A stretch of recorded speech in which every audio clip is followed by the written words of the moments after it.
Good day everyone, welcome to Tea with Isabel. And for today's video, I am going to discuss why I prefer Claude Monet's Impressionist style over Vasily Kandinsky's abstract art. Now hold up!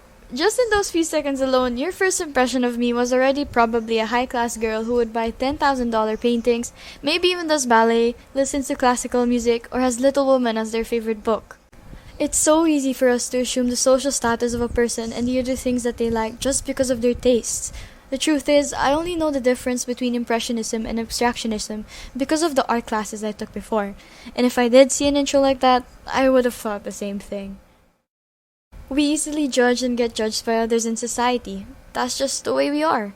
However, one thing that I learned recently was that a reason why we judge so quickly is because of the existence of high and low culture, which is actually what today's Tea with Isabel is going to be about.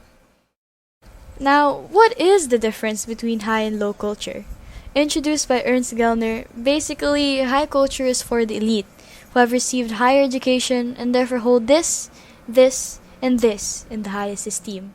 Meanwhile, low culture is for the masses, who aren't as educated as the elite and therefore appreciate stuff like this, and this. But then, why do we easily associate high culture with those of high status and low culture with those of low status? Part of the reason why is because of the effect of the forms of capital. There are three forms of capital I learned that are connected to this: economic capital, social capital, and cultural capital. First, we all know that economic capital refers to cash, economic resources, properties, and social capital refers to your relationships and connections to other people, where, for example, being part of a famous family or being an employee of a multinational company gives you high social capital. Cultural capital, however, may seem more complicated, so bear with me. According to Pierre Bourdieu, the French sociologist that theorized this, cultural capital has three forms. The embodied state, which is the knowledge that resides within us or we seek out on our own. It's when you learn a language as a baby or work out for a year for those six-pack abs. It's basically like self-improvement. Then the next is the objectified state, which are the objects that we buy to indicate that you're of high social status, which is actually like showing off to others. And lastly, the institutionalized state, which are educational qualifications that society uses to measure your place in society.